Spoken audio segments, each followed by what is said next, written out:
नमस्कार दोस्तों, हर्षित द्विवेदी एजुकेशन में आपका स्वागत है। मेरा नाम है विनीत सागर। सुप्रीम कोर्ट ऑफ इंडिया में एक पिटीशन फाइल हुआ है दोस्तों, नेशनल कमीशन फॉर मेन होना चाहिए। देखा जाएगा तो हमारे देश में वेरियस कमीशन है, जैसे कि नेशनल कमीशन फॉर वीमेन जो एक स्टैट्यूटरी बॉडी है formed under an act of parliament.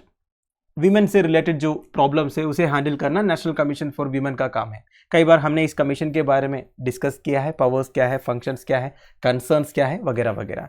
फिर नेशनल ह्यूमन राइट्स कमीशन है, ह्यूमन राइट्स वायलेशन से रिलेटेड जो केसेस है उसे हैंडल करने के लिए, ठीक है, वो भी एक स्टैट्यूटरी बॉडी है। फिर दो कॉन्स्टिट्यूशनल बॉडीज है, one is national commission for scheduled caste and scheduled tribe, second national commission for backward classes. But unfortunately main के राइट्स को प्रोटेक्ट करने के लिए हमारे देश में ऐसा कोई सुविधा नहीं है। जेंडर इक्वालिटी की बात तो सब करते हैं पर होता कुछ नहीं। तो अब सुप्रीम कोर्ट में एक प्ली फाइल हुआ है दोस्तों कि नेशनल कमीशन फॉर मेन भी होना चाहिए करके। तो इसके डिटेल्स हम डिस्कस करते हैं। तो पिटिशनर का डिमांड यह है, हमारे देश में डोमेस्टिक वायलेंस की वजह से जितने मैरिड मेल्स का सुइसाइडल डेथ होता है उसके साथ डील करने के लिए सुप्रीम कोर्ट की तरफ से गाइडलाइंस होना चाहिए और एक नेशनल कमीशन फॉर मेन भी फॉर्म होना चाहिए। अब आप सोच रहे होंगे ये डोमेस्टिक वायलेंस मतलब क्या है जो मैरिड मेल्स के खिलाफ में होता है। देखिए इसमें तो बहुत कुछ आएगा। सबसे इंपॉर्टेंट तो इमोशनल अत्याचार जो होते हैं दोस्तों, जिसकी वजह से जो हस्बैंड से वो डिप्रेस हो जाते हैं। देखिए बहुत सारे ऐसे मैरिड लाइफ है जो सक्सेसफुल नहीं है, उसके लिए अलग अलग रीजंस है। तो कई सारे केसेस ऐसे हो जाते हैं दोस्तों, मैरिड मेल्स जो है बेसिकली हस्बैंड्स जो है वो सुइसाइड कर देते हैं। इसे सपोर्ट करने के लिए नेशनल क्राइम रिकॉर्ड्स ब्यूरो का एक डाटा है जो 2021 में पब्लिश हुआ था। उनके हिसाब से 2021 में 1,64,033 पीपल ने सुइसाइड किया था। इसमें से 81,063 people were married men and 28,680 were married women. Around 33.2% men ended their lives because of family problems, 4.8% due to marriage related issues in the year of 2021। तो यही बताया जा रहा है दोस्तों, ठीक है। इतने मैरिड मेन सुइसाइड क्यों किए? अगर इतने लोग ने सुइसाइड किया है वो भी फैमिली रिलेटेड प्रॉब्लम्स की वजह से, इसका मतलब यह है कुछ ना कुछ इश्यू तो है। पिटिशनर ने यह भी कहा है कि नेशनल ह्यूमन राइट्स कमीशन जो है उन्हें भी इस तरह के केसेस के साथ डील करना चाहिए जहां पे मेन के साथ डोमेस्टिक वायलेंस हुआ हो और वो डोमेस्टिक वायलेंस की वजह से लोगों ने सुइसाइड किया हो। तो पिटिशनर ने सुप्रीम कोर्ट को यह भी रिक्वेस्ट किया है कि सुप्रीम कोर्ट की तरफ से डायरेक्शंस होना चाहिए मिनिस्ट्री ऑफ होम अफेयर्स को, ताकि ministry of home affairs police authority को एंड स्टेशन हाउस ऑफिसर को प्रॉपर गाइडलाइंस इश्यू करे to accept and receive the complaint of victims of domestic violence और those are under stress due to family problems and marriage related issues and refer the same to the State Human Rights Commission for its proper disposal till the proper legislation is enacted by the Government of India। तो काफी genuine demand है दोस्तों। क्या है कि जब तक government of India की तरफ से मेन के राइट्स को प्रोटेक्ट करने के लिए कोई प्रॉपर लेजिस्लेशन नहीं आए, तब तक मिनिस्ट्री ऑफ होम अफेयर्स को, पुलिस अथॉरिटीज को प्रॉपर गाइडलाइंस इश्यू करना चाहिए। डोमेस्टिक वायलेंस के विक्टिम्स के जो कंप्लेंट है, ठीक है, बेसिकली जो मेन है उनके जो कंप्लेंट्स है वो पुलिस अथॉरिटीज को या फिर स्टेशन हाउस ऑफिसर को रिसीव करना पड़ेगा। और अगर किसी का फैमिली प्रॉब्लम है, कोई स्ट्रेस में है, कोई डिप्रेशन में चला गया है, कोई फैमिली रिलेटेड प्रॉब्लम्स की वजह से, तो उनका कंप्लेंट भी उन्हें रिसीव करना है एंड वो कंप्लेंट को उन्हें स्टेट ह्यूमन राइट्स कमीशन को रेफर भी करना है फॉर इट्स प्रॉपर डिस्पोज। इसके अलावा पिटिशनर ने सुप्रीम कोर्ट को यह भी रिक्वेस्ट किया है कि लॉ कमीशन ऑफ इंडिया को आप डायरेक्ट करो रिसर्च करने के लिए। किस बारे में? Issues of suicides of married men who are suffering from domestic violence और under family problem and marriage related issues.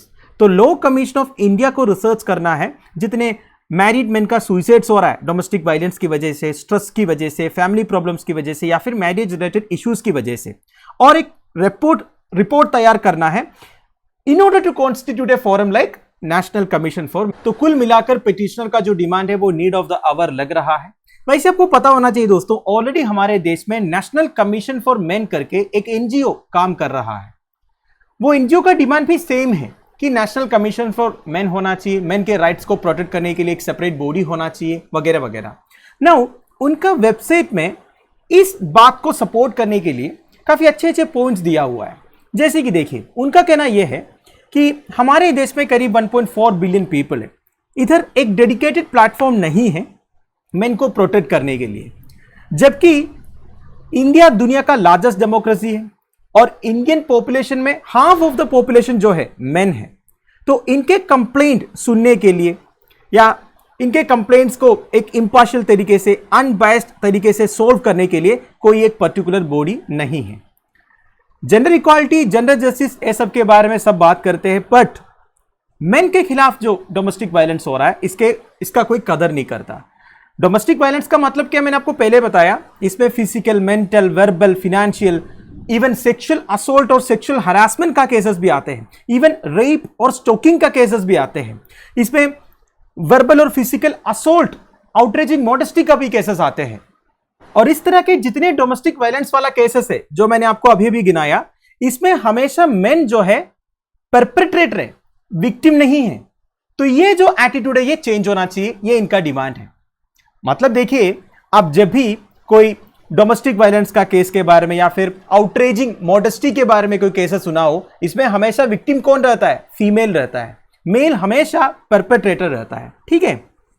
और एक पॉइंट, जो मैट्रिमोनियल क्रूएल्टी होता है, मैट्रिमोनियल क्रूएल्टी मतलब क्या है, शादी के बाद कपल्स के बीच में जो वायलेंस होते हैं, चाहे वो फिजिकल हो या मेंटल हो। एक्चुअली अगर हस्बैंड वाइफ के साथ ये मैट्रिमोनियल क्रूएल्टी करता है, इट्स ए क्रिमिनल ऑफेंस, पर उल्टा नहीं है, and even it's a ground of divorce for a husband, ये बोलकर वाइफ जो है डिवोर्स भी ले सकती है, ठीक है। और एक इंपॉर्टेंट पॉइंट है दोस्तों, an adult male in India is not covered under legal definition of rape even by another male. देखिए, अगर एक मेल दूसरे मेल को रेप किया, ऐसा भी तो हो सकता है ना, अननेचुरल सेक्स वगैरह होता ही है, काफी सारे केसेस रिपोर्ट हुआ है, तो इसमें विक्टिम को प्रोटेक्ट करने के लिए हमारे लॉस में कोई प्रोविजन नहीं है। और एक बात मैं आपको बताऊं दोस्तों, अगर एक वुमेन एक मैन को रेप करती है तो ये भी मेरिट्स पे नहीं आएगा। बेसिकली एक वुमेन मैन का केवल सेक्सुअल असोल्ट कर सकती है, इस तरह लॉस कहता है, ठीक है, मैं नहीं कह रहा हूं, लॉस में ऐसे ही लिखा हुआ है, केवल मैन वुमेन का रेप कर सकता है, वुमेन मैन का नहीं। जबकि ऐसे भी केसेस रिपोर्ट हुआ है। तो कुल मिलाकर देखा जाएगा तो इट्स टाइम दोनों तरफ से प्रोटेक्शन होना चाहिए दोस्तों। देखिए, वीमेन को प्रोटेक्ट करने के लिए स्ट्रिंजेंट लॉज होना चाहिए, उसमें कोई डाउट नहीं है, क्योंकि सबसे ज्यादा केसेस तो उनकी तरफ ही होते हैं। But at the same time main को भी प्रोटेक्ट करने के लिए कुछ ना कुछ प्रोविजंस होना चाहिए, क्योंकि बहुत सारे false accusation, fake rape cases, fake sexual assault cases वगैरह रिपोर्ट हुआ है दोस्तों, जिसमें कई सारे इनोसेंट लोग जो है जेल भी गए हैं। तो इस बारे में आपका क्या ओपिनियन है, आप मुझे प्लीज कमेंट बॉक्स में बता दीजिएगा। मैं ये चाहूंगा कि सबसे ज्यादा वीमेन कमेंट बॉक्स में अपना ओपिनियन टाइप करें। Thank you for watching, bye bye, have a nice day.